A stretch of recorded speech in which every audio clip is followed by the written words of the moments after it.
Hello, cadets, and welcome to Leaders 411, the fall 2020 pandemic version. We're doing this virtually this year, as you know, and we are bringing some very talented, experienced, special guests to you so you can start building that vision for what your future could look like. So today I am really very happy to introduce and present someone who's very special to me, your instructor, Ted Fienning. I'm introducing Molly Fienning, who is a very accomplished entrepreneur and leader in her own right. And so Molly, welcome to Leaders 411. Welcome to Leadership Day.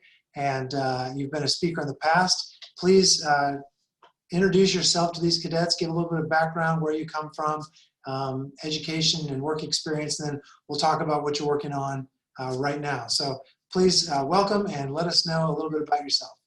Thank you. In addition to being your baby mama. Yes. My name is Molly Fienning. I am Ted's wife and also the co-founder and co-CEO of a couple different companies.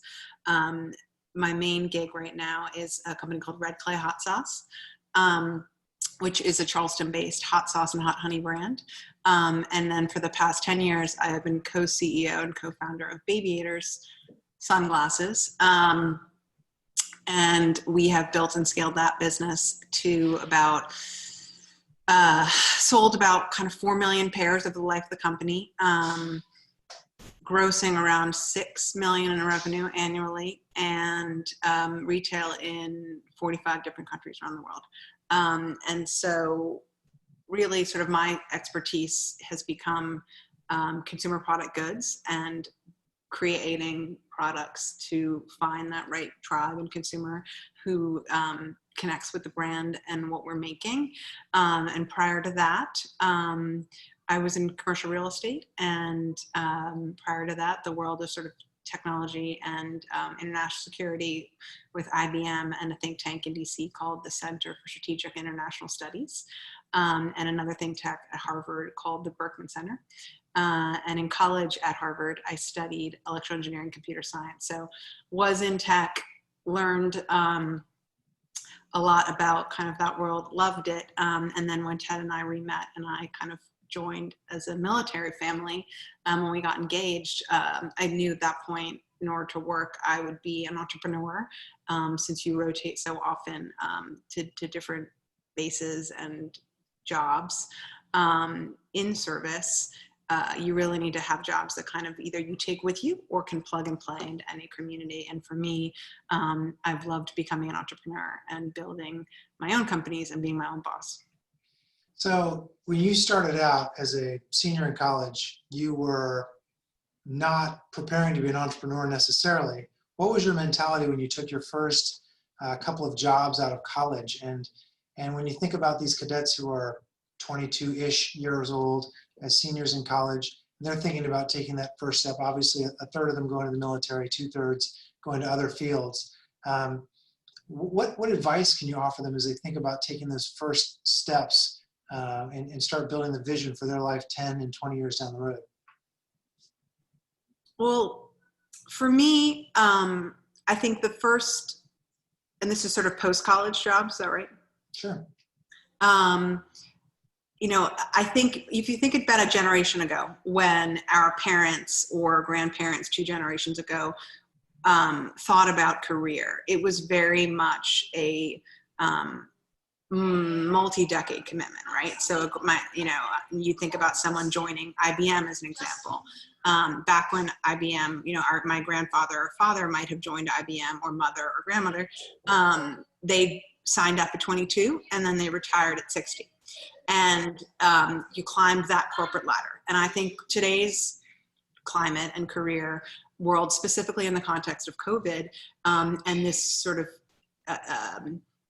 evolution, faster evolution than expected of remote learning and remote working, there is a flexibility to try lots of different things. And so I would certainly encourage anyone at 22, 24, 25, you take your 20s to really explore before you have family, perhaps, before you have a partner, a spouse, perhaps, or even if you do, and, you know, this is the time to really try lots of different stuff. You know, and don't worry about jumping around. That's normal. 3 to 5 years somewhere is normal too. And even within the military, if you're committing to sort of decades in the military like Ted has, there's lots of different roles that you can be trying and playing, and skill sets you can be learning. And so thinking about, what do you enjoy? What are a number of different careers or types of roles or industries that interest you, and get little bites and pieces and experience of each one, and see what feels good. That's a great answer. And that's a big part of this class, is basically offering cadets a very low threshold. Essentially, they're able to meet folks who have built successful companies, who've had successful military careers or legal or medical, a variety of fields, engineers, with just a click. And so essentially, what I'd love to ask you to share with these cadets is, as you moved from tech into entrepreneurship, you mentioned you've built 2 companies. You built Babiators and Red Clay Hot Sauce. Let's talk about Babiators first, how that came together, how you thought about building a team, how you thought about promoting and building the business, and what that trajectory looked like. And then we'll move on and talk about Red Clay as well. Sure. So we came up with Babiators. Actually, Ted came up with the name. And as an aviator in the Marine Corps, baby aviator, or aviator shades for babies and kids. And we started the company, Ted and I, with another couple. And really those first, call it 1.5 to 2 years, it was basically the 4 of us doing everything. I think we hired Catherine, our first employee, maybe 9 or 12 months into it, just sort of replying to customer service. But really, life as an entrepreneur on the front end is, you're wearing all the hats, you're doing all the things. And then if your company is successful and you want to build it and grow and scale, then you switch from entrepreneur to sort of the CEO role of managing a team, building a team, empowering your team, training your team. And that is a whole new set of skills that you need to hone as you step into that role. That's very different than the entrepreneur role of, I'm gonna do everything, from managing my ops to managing my Instagram account to managing my Shopify website, where you're wearing all the hats. And so that, I think, when I think about kind of what I learned at Babiators, is the ability to practice letting go, because entrepreneurs like to be in the weeds. That's why they're entrepreneurs. And my nature is to want to do everything myself. And I had to learn to, you know, first of all, step back and empower the team to do their job, because it's fun for them to do it. That's what they want to do. It's not fun for them to have, you know, their boss sitting over their shoulder watching them write an Instagram caption. And so stepping away and realizing that I wanted this company to grow and I want to transition into that CEO role. And then that's also how I ended up back in Red Clay, because I did miss the early days of being in the weeds. And so, as opposed to micromanaging my current team, who were flourishing at Babiators and running with this company, I stepped into a new entrepreneurial role where I could kind of develop kind of being back in the weeds with the newborn baby business, which I loved so much. And so I think that's sort of one of the first lessons if I learned something about kind of leadership and Babiators, is leadership is not micromanagement. It is not being on top of your team. It is hiring good people. It is hiring top performers, trusting them to do, and just checking in with, how can I support you? How can I build an environment that supports you to do your work? And it is a skill set. It's not something that you know inherently right off the bat. You learn it, and you might not be good at it, and you want to get better at it, and you read books on it, or you watch other mentors do it, and maybe you ask mentors how to do it. I'm part of a CEO group here in Charleston where there's 12 of us. We meet once a month and talk about all of these issues, and we'll bring in a speaker, and everything from like I said, empowering the team, to negotiation, to managing meetings remotely. Now that we're doing everything on Zoom, that's a very different, you don't have the team morale, the water cooler talk. How do you kind of keep up all of the sort of team loyalty, team excitement for the business, if everyone is sitting at their dining room table working? And then I think the second thing I learned through Babiators, and then Red Clay sort of further honed it is, and this is specific to what I do, which is consumer product goods, is finding your tribe and the importance of recognizing who your tribe is and building a business that speaks to them, and recognizing that it is a dialogue, it is a relationship, it is not, you're not standing there, but, and I talk a lot about the tennis court metaphor. You're not just serving balls over the net, at this customer. Here's my hot sauce. This is what it's great. But it is, you're receiving the ball back, and you kind of are listening to what they're saying too, and adjusting and evolving accordingly. And so knowing that as any company in whatever industry, and you're not speaking to everybody. There's a whole world of consumers out there. If you try to reach everybody, you're not going to reach anybody, because you're not honing in on what makes your business different, and recognizing that there is a powerful, very passionate, excited, specific group of people who this company would be perfect for. And then once you find that tribe, and with our Babiators tribe, it's a very different tribe than my Red Clay tribe. And so my Babiators tribe are new moms. They're typically 30-something women in urban centers who care about style and fashion. And the way I talk to them, and the color palette I use to engage them, and the fonts, even like the copy and the language, the media sources we're pitching, the press where we're spending our ad dollars, that's very different than my tribe at Red Clay, which is a foodie tribe, a chefy tribe, more male, typically, someone who isn't your average hot sauce user that just cares about heat, but someone that cares about higher quality premium food and bev products. Where are they shopping? What's the color palette they're attracted to? What's the voice they want to connect with? What's the imagery that we need to present? Who are the photographers that I want to hire that kind of represent Red Clay brands? So thinking about tribes, and if that's something you're interested in, I found Seth Godin has been one of my kind of mentors in that space. All his books talk about, really honing into who your customer is, knowing everything about them. Demographics and psychographics. Demographics are the statistics, gender, age, where they live. Psychographics are, what do they think? How do they behave? What do they have for breakfast? How do they shop? Where do they shop? And together sort of building out, knowing your customer, so that you can just dial up the spend in the places where they live, and where you're getting great return on your ads and on your dollars. Sure. So at Red Clay, you tell us a little bit about how old the company is, what products you started with, what kind of customer set you started with, and how that has evolved into other products and other customer sets. Like, what doors have opened, and what opportunities have you seen and not taken, and seen and have taken over the course of the company? Yeah, and then that's a really good point.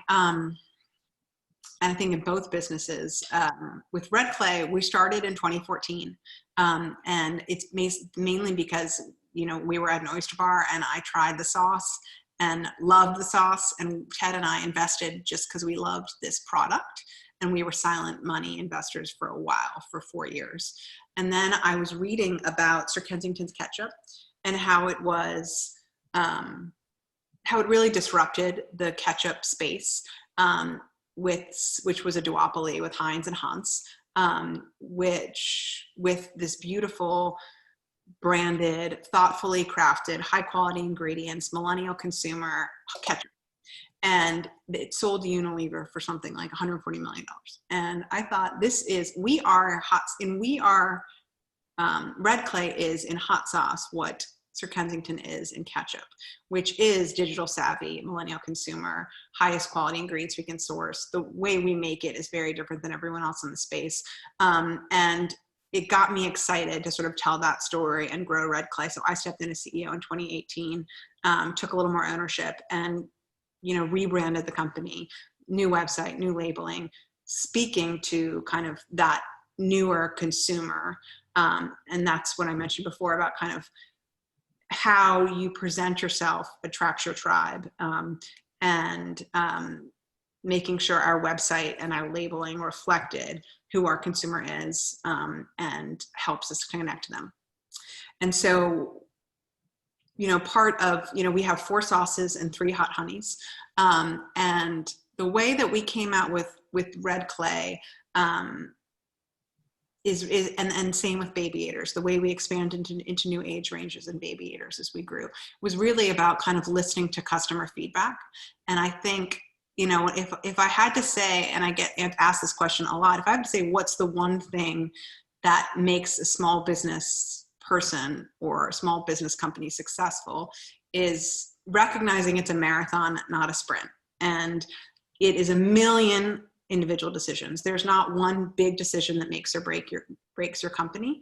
It's about constantly pivoting, constantly seeking the customer feedback, and evolving and changing course based on that feedback. So you ask it, but then you heed it. A lot of people do these surveys and then they don't do anything with the data. Like, talk to your consumer, whether it's via social media, email surveys, interviews in person, polls, things like that. Obviously also sort of the data that comes back. Where's the ad spend the strongest? Why? Where's your highest multiple? What they call ROAS, return on ad spend. So if I thought about, how we evolved in red clay into new product categories, or how we evolved in Babiators into new age ranges, or accessories with like the sunglasses, whether it's a case or a croaky, it was very much listening to what our consumer wanted, and getting that to them in an authentic, on-brand way. The last couple of questions I have for you, one relates to approaching entrepreneurship as a female here in Charleston and just generally in the world. What advice would you have for those cadets who are listening who might be female entrepreneurs in waiting? They're ready to step out of college and start building their own company. Any specific advice you would offer them? Well, having majored in technology at Harvard, I was one of the few women in my program. So I have definitely and same after college, my first few jobs, been in positions where I'm one of the only women, and finding myself now sort of a grocery, food and bev CEO. Grocery is largely male, in particular white male industry. And I view being a woman and or having a diverse background as an asset, and I always have. And I think that's because I went to an all-girls school from pre-K to 12th grade. That was very female empowerment and diversity empowerment, and the power of what you uniquely bring to the table. So my strengths are very different than the strengths of what would a male CEO would be. I lead differently, we collaborate more, we communicate more, we lead with empathy, we lead with feelings typically. All of these skill sets are shown to be some of the most valuable assets as a CEO, as a leader. And I think, even the men who succeed most as leaders and CEOs are able to tap into their more feminine side, to lead with empathy, to talk about their feelings, to recognize the feelings of their employees and their team, because that creates more sustainable, happier workforce. And so, for me, it's sort of just being your own best self and knowing who you are, and knowing what makes you different is actually a strength. And so I love it. I personally have not found it to be difficult. I kind of love shaking things up, and I feel like people respond well to someone who kind of wants to come in and mix things up a bit. And maybe I'm just not reading the room and just, I love it. I love being a female CEO. I think, all those reasons I mentioned, but there are plenty of women out there that might not be that same way. And, what I'm learning is everything is a spectrum. There's not black and white. It's not male, female. It is not, on, off. Life is gray. the pendulum, the spectrum is sort of, I think, the key to being a good leader, male or female, is self-awareness and a desire for self-betterment, curiosity about your team, curiosity about your own growth, and not knowing you don't have the answers, and admitting that, and then going on a quest to find them. And so I think we see out there in the world, leaders who don't think they're fallible, or leaders who won't admit mistakes or errors or vulnerabilities, and that and how that is ineffective. And I think being a leader, male or female, who can tap into their own vulnerability, can recognize their team's vulnerabilities and say, here we are in this together. We are in the proverbial foxhole. We're a team. How are we going to grow? How are we going to be the best version of ourselves as a team, and as individuals, to make this company a success, this military squadron a success, this, wherever you end up, self-awareness in your strengths and self-awareness in your weaknesses as a leader and as a company. I think that is really beautiful advice, and it obviously doesn't just apply to females. It applies to everyone. But I think as we think about the Citadel as a kind of a diverse space itself, a lot of colleges don't train to type of leadership and ethical values that these cadets are essentially hammered over the head with for 4 years. I mean, they really have something so special that they're going to carry forth in the world that will put them in a minority, in the sense that not many folks leave an academic environment for the broader world with that type of training. And I think some of the advice you're giving in terms of leading with empathy, being curious and self-aware, and really continuing to learn. You mentioned having CEOs in a peer group. So it's not like once you're on the top, you stop learning. You're learning from your peers. You're asking them for advice, and you're looking for growth through them, finding your tribe. It's all wonderful advice, and they will really benefit from hearing this from you. Of course, I'm very biased in terms of thinking you have the best advice to offer, because you offer it to me often, and I try and take it. But I would like to just wrap up with one final question, which is, from your experience now in multiple businesses, multiple career tracks, and having found, I think, financial success, yes, but sort of interpersonal success as a leader, what one piece of advice would you leave that college senior with? Something you wish you had known at age 22, based on what you know today. What do you wish you would have known at that age that you can impart to these cadets?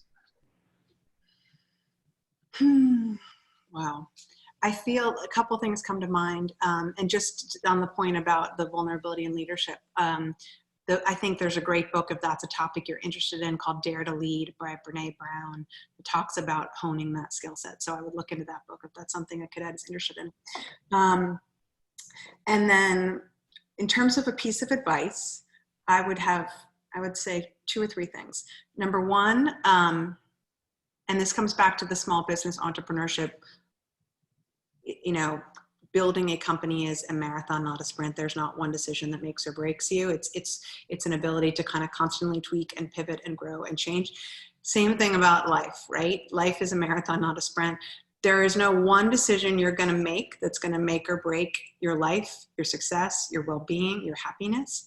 It is daily good habits. It is getting up every day with an enthusiasm for life, and knowing that life is about kind of making mistakes and tripping up, and recognizing when it doesn't fit, and tweaking, constantly pivoting, constantly sort of, if you think about kind of rafting down a river, sort of, you're always kind of changing up course, and that's normal, and that's not a bad thing. And so it's honoring kind of your well-being and your health, your physical health, your mental health, and your boundaries. And if you feel like you're in a position or a job or a career or, something that isn't sitting well, then, it's okay to pivot. It's okay to say that to your boss. And it might be the same job, but you might just say, listen, I don't really love this. how can I incorporate more of something else over here into my role?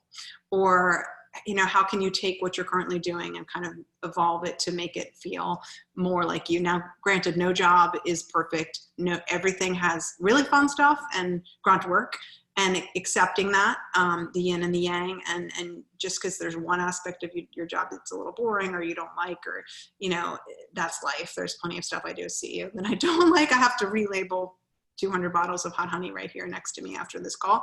I don't enjoy that. I do it because I like the job, the bigger picture, and I'm willing to kind of do the grunt work for the company because I care about the company. I think that's the same in the military, and I think that's the same in any company you join. But I would say, big picture, this is a long-winded reply, to basically say all you have is the present moment. And wherever you are day to day is sort of, you know, the past is, you know, you don't need to worry about what's happened in the past. You don't need to get anxiety about the future. I think making today, making this moment the best version you have, whatever you're doing, and making it kind of full of joy, full of love, care for others, making it a fun adventure. This sort of sitting in the present moment with gratitude and love as you go day to day will make whatever job you have better. And so practicing that presence in the present moment is probably my number one tip. And then just from a life perspective, I talked about kind of 20s are your time to really try lots of stuff. You know, it's okay to do something for a couple of years and try something different. Then I also would encourage, you know, as the context hopefully changes with COVID, is this is your time to discover diversity and discover people who are different than you, discover places that are different than you. Maybe you live abroad, maybe you, you know, consciously seek out and try to learn about new experiences and new people and new languages, new ways of doing things, the sort of the curiosity of exploration as opposed to getting stuck in rigidity of this is the way it's done, this is my path. I think just an openness for ideas that are different, people that are different. And I'm so excited. I think it's going to be, you know, this is a great decade. Terrific advice. Thank you so much, Molly, for joining us. I just obviously love spending this time with you, and the cadets will too. They'll really benefit from hearing from you. So thank you for being here. Thank you for having me.